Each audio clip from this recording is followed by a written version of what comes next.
Hello and welcome to part 2 of the Improve Your Energy mini course.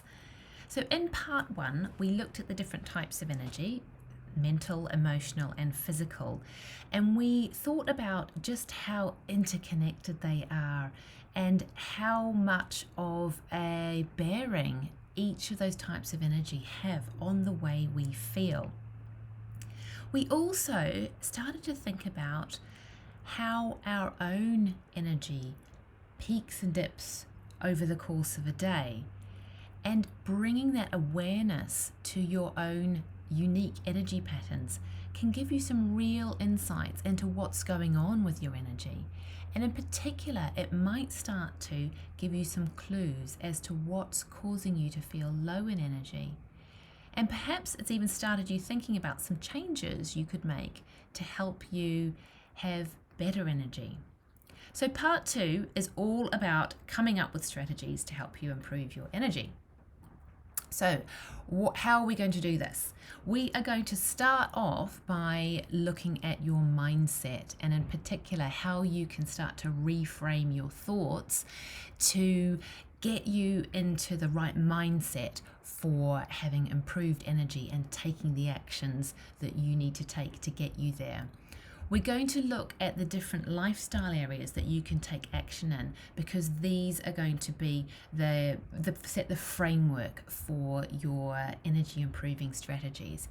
And then finally, I'm going to introduce you to my Shift to Energy checklist, which is a checklist of things you can do, which will just, if you're feeling low in energy, you can just run through this checklist and it will help just shift you to a more energized state. So let's start off by thinking about our mindset, and in particular, what are the beliefs and thoughts that you have when it comes to your energy? And I just want you to start to think for a moment about, what do you believe about yourself, or what do you tell yourself about yourself when it comes to your energy? So perhaps you might feel that you're not a morning person. And so what are the thoughts that you have about this? Perhaps you tell yourself, oh, I'm terrible in the morning.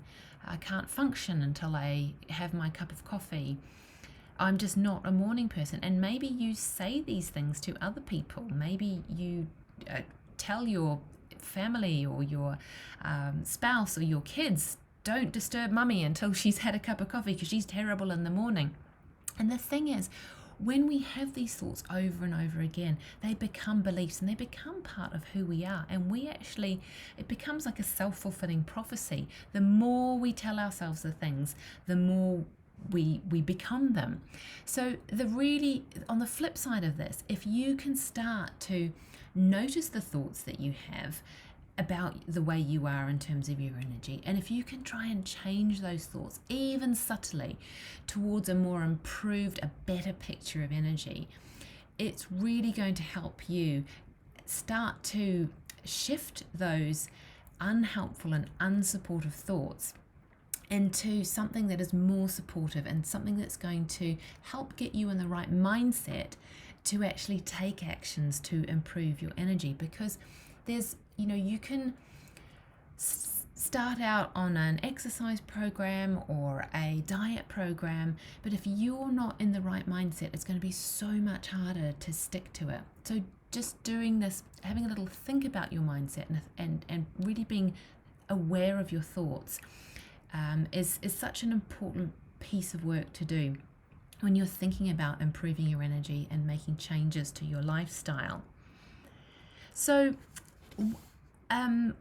one of the things that I really like to use to help me, and I know and a lot of my clients do as well, is the use of affirmations, or some people call them mantras.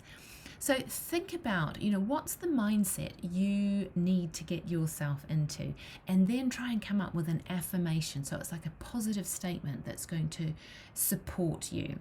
So some examples that you might want to use are, I am energized and vibrant, or I start my day with positive energy, or I bring great energy to everything I do.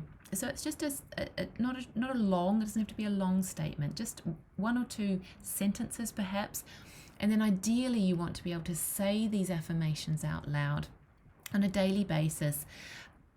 Some people prefer to say them out loud to themselves, just when they're alone, so perhaps when you're in the shower, or maybe you're driving in the car by yourself.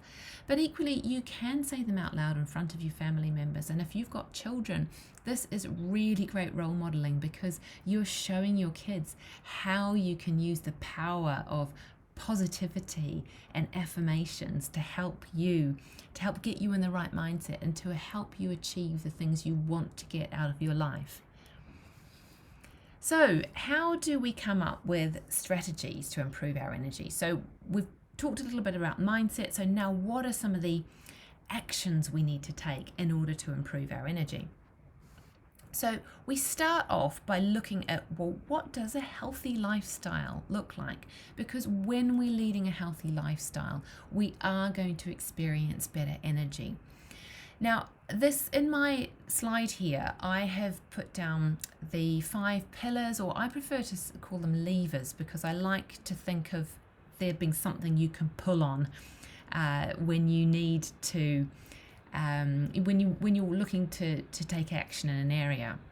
So the 5 main levers within a healthy lifestyle are sleep, exercise, relaxation, nutrition, and I've also added connection in there as well, because one thing that this pandemic has taught us all as a human race is just how important connection is, that human connection. And it is a really fundamental part of our human existence. So it is important, I think, that we give it sufficient focus, and we actually start to think about, well, what action do I need to take in terms of how connected I feel to the people around me, and how's that going to improve my energy.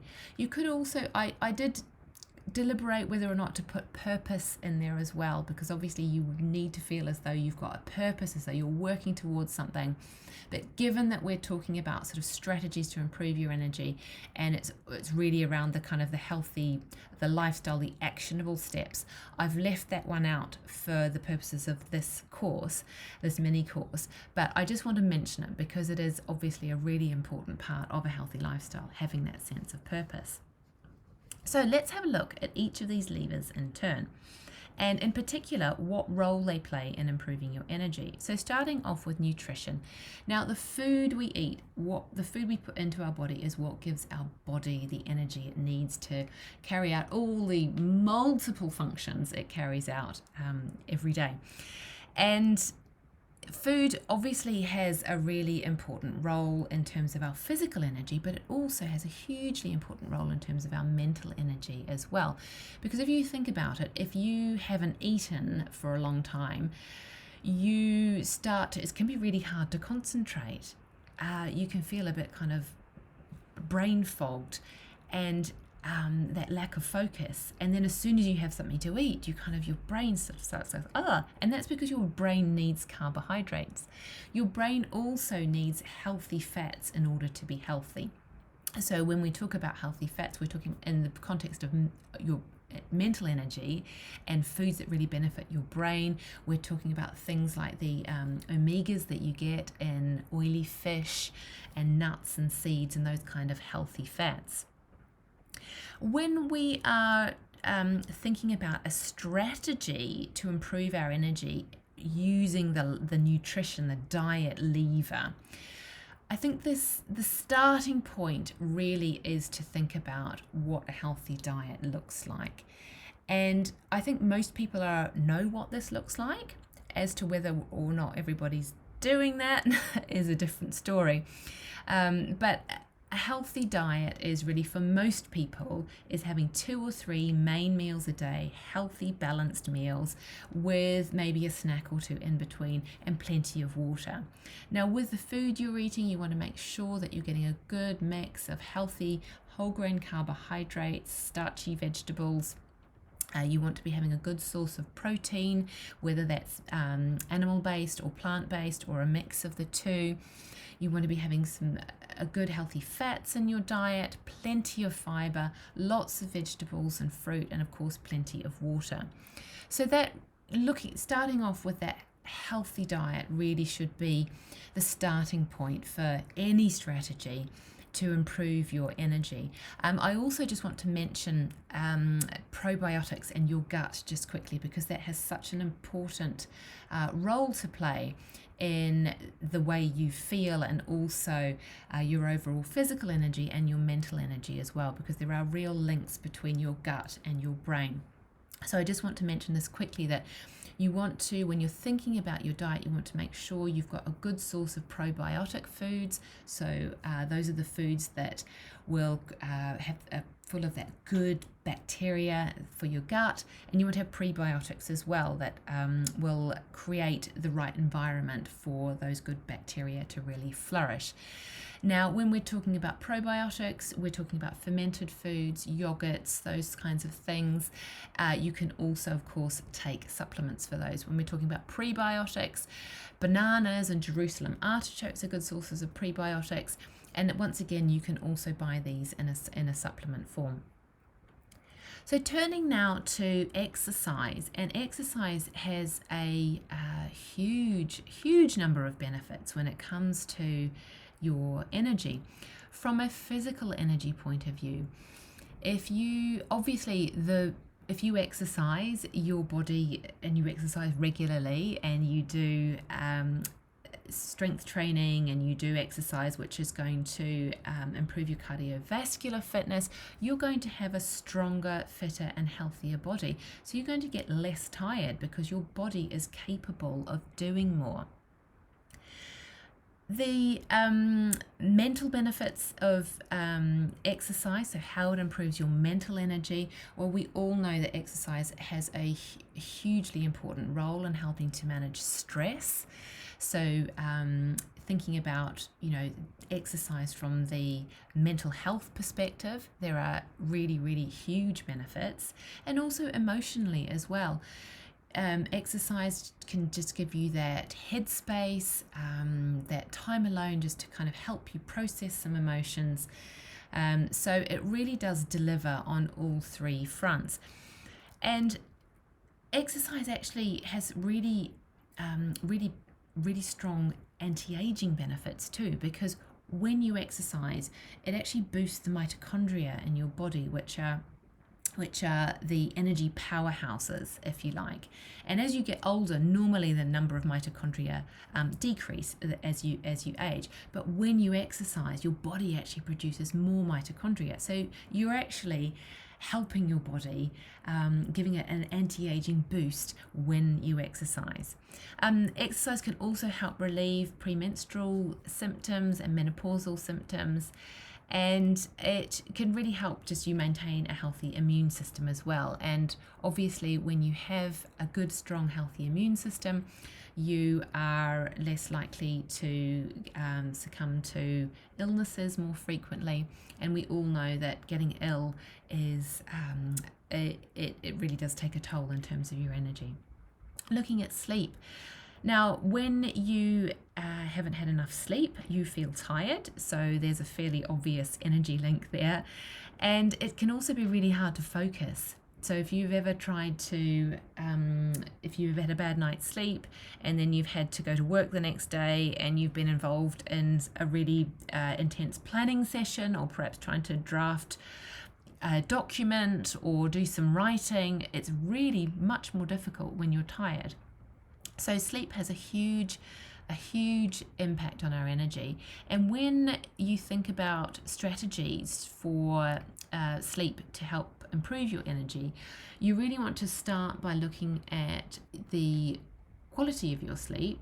So how good your sleep is, as well as the quantity. I think often people think, oh, I've just got to try and get 8 hours sleep a night, but they might be in bed for 8 hours, but if they're not having good quality sleep, then you're not really getting the benefits, the same benefits as you would if you had the same amount of sleep, but it was really good quality. So there's lots of different things you can do to set yourself up for a good night's sleep. Just a few to mention. Having a bedtime, like a winding down routine, making sure that you are not looking at your phone or tablet or emails just before you go to bed, trying to eat your dinner earlier so your body has plenty of chance to digest your food before you get into bed, and doing something just really calming just before you go to sleep. So rather than watching some violent crime drama, you might want to spend some time just reading a book, perhaps doing some journaling, or maybe doing some mindfulness or some stretching, something like that. Relaxation is so when we talk about relaxation, this kind of covers stress management as well, and this has a real impact on your mental and emotional energy as well as physical energy as well, because if you're talking about relaxation in the sense of just resting, when you're in that kind of rest state, when you're resting your body, you are giving it a chance to recover, and you are setting your body up to be able to work better, really, because you're giving it a sufficient chance to rest. Also, from a mental and emotional energy point of view, relaxation is really, really important. And relaxation is really, I define it as an activity which quietens the mind and the body. So things like meditation, mindfulness, it could be something just sitting quietly, going for a walk, just being aware of your surroundings.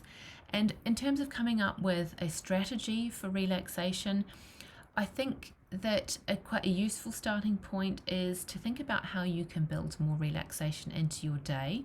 So looking for just those smaller chunks of time where you might sometimes be tempted to do something lower down on your to-do list, and instead just trying to use at least a couple of points in your day just to do something that is relaxing.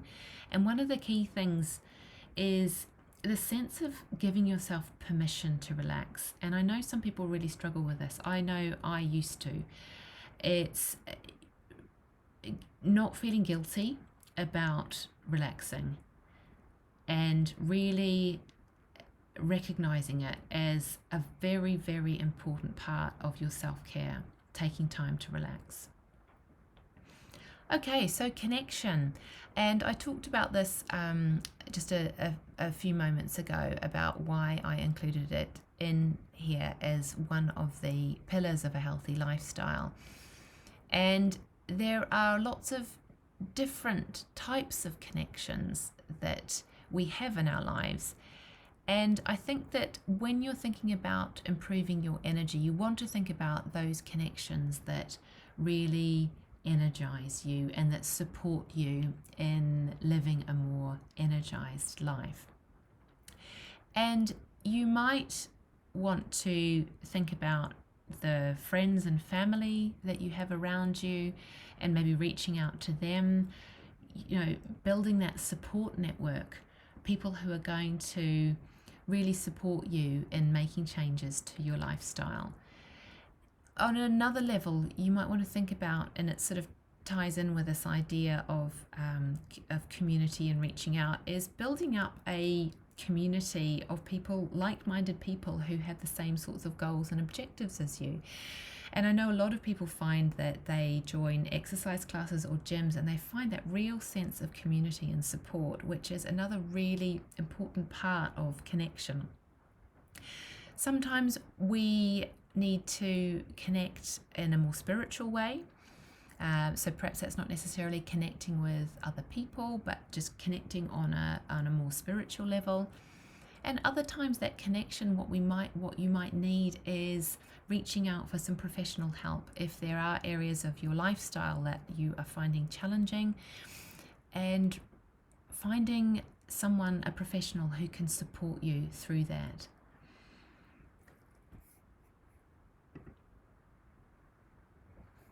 Okay, so in your workbook, there's an exercise in there which gets you to identify the top 3 causes of low energy in your life. And I've included a list in there. Now, this list is not exhaustive. There may well be things in your life that you feel are the main causes of low energy. And, if there are things that are not on the list, then by all means go with your intuition and go with your sense of what you feel are the main reasons why you are experiencing low energy. And once you've figured out what those top 3 are, you're then going to do an exercise where you're going to come up with a strategy covering each of those 5 lifestyle levers. And on this slide here, you'll see this replicates a bit what is in your workbook. So you're going to go through and identify, say, for example, say work stress is one of the top 3 causes of low energy, or as I call it, your top energy sappers. So say work stress is your top energy sapper. So you're going to go through each of the lifestyle levers and think about what the benefits are of making some changes, and then try and come up with a strategy. So let's just go through, if work stress is one of them, and let's talk about nutrition. So what the benefits are of nutrition, of making changes to your nutrition, and how they can help you improve, have better energy and deal with this energy sapper, which is your work stress. So some of the benefits will be having more sustained energy, having better mental focus and feeling good about yourself and just feeling healthy. And you'll be better able to cope with stress when you have when you have better energy and you have better mental focus. And a strategy might be, to begin with, to eat 3 healthy meals a day, maybe to cut down on midweek drinking if you drink alcohol, you're currently drinking alcohol during the week.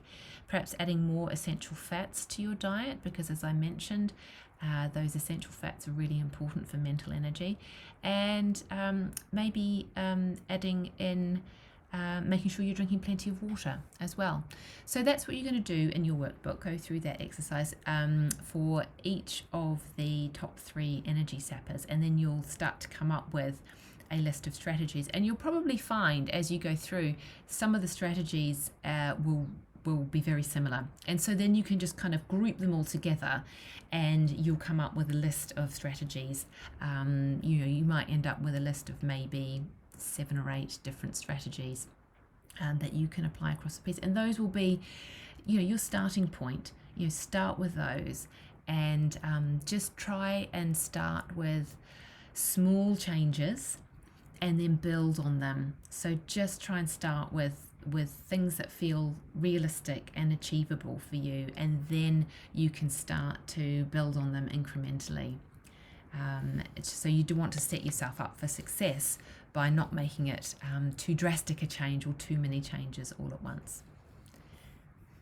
So now I'm going to talk to you about my Shift to Energy checklist, and I've included this in your workbook, and it's a 7-step checklist or 7-point checklist that you can use and go through if you are feeling like you've just had a bit of an energy slump and you want to pick yourself up somehow. That doesn't involve having three coffees and a bar of chocolate.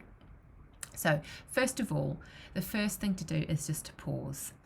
So just to take a moment or 2 out, and just notice and observe what's going on for you, how your body feels, what thoughts you're having, and if you can write them down if you want to. It's just kind of having a moment of rest and a little bit of introspection and a bit of observation, just to notice what's going on. The next step is to just start to really focus in on the thoughts and maybe the beliefs that are coming up. So it might be that if you're going through having a really stressful period at work, what are some of the thoughts that are coming up for you around how you're coping with that? And what are some of the things you're telling yourself? Are you telling yourself, I'm too busy, I don't have time to go out to exercise? And just starting to tune into those thoughts. The next one is to focus on your breath. So just take a few deep breaths in and out, and really just to try and focus on your breath and just let your mind be still while you do that breathing. And then hydration. So often, especially when we're busy or feeling really stressed, we forget to drink enough water. And sometimes just the simple act of getting up, going and pouring yourself a glass of water and drinking it, it can make such a big difference. Not only do you take yourself away from whatever's going on, whatever's causing you to feel low in energy, but also you're giving your body quite likely what it really needs, which is some hydration. And you'll be amazed at the difference it can make, especially if you've not been drinking enough water throughout the day. Movement. So just move your body. You know, it can feel amazing just to, even if you're sitting down in a chair, just roll your shoulders, just do a little bit of a twist at the waist. You can clench your toes, unclench them. If you can get up and walk around, amazing. So just move your body, and really it will just help connect you a bit more with your body, and it can really help shift your energy. Just a little bit of movement. It doesn't have to be going out for a run. It doesn't have to be going and lifting some weights or doing an exercise class. Just moving, whatever it is. Might be walking up the stairs, or just moving around in your chair. Nourishment. So this, by this I don't just mean responding to hunger in the physical sense, actually eating something, although sometimes it might be that you do need to eat something. If you haven't eaten for a while and your blood sugars have dropped a bit low, you might need to just have a snack, just have something to eat to help lift your blood sugars back up. If you do feel that you're hungry and you need to go and eat something, try and do it really mindfully, and that will really help just keep this sort of really nice, calm, centered and focused approach to improving your energy. Perhaps by nourishment I also mean it might not just be about food and that kind of physical hunger, but perhaps you need to nourish yourself spiritually. Do you need to just have a sense of connection to something else, or do you need to just spend some time just noticing where you are, noticing what's going on, and just resting for a moment, and just really having that sense of kind of nourishing your inner being as much as your physical body. And then finally, just starting to really have that sense of awareness. So coming back to your energy and just noticing, how am I feeling now? How is my energy now? And noticing, have I shifted myself from how I felt when I started at step 1, and how am I feeling now? So that's the shift to energy checklist. And as I said, I've included it in your workbook. So over to you now. There are a few exercises in your workbook to do. So I shall leave you to get onto those. And if you have any questions, you are very welcome to shoot me an email. You can also check out my website. I've included the domain name there. I've got plenty of blog pieces on there and other bits of information, so you might want to have a look at that. And also, if you want to follow me on Instagram or on Facebook, I post quite a few things on there fairly regularly, quite a lot of tips and advice. So do follow me on either or both of those if you would like to. So thank you very much, and I hope you enjoyed this mini course.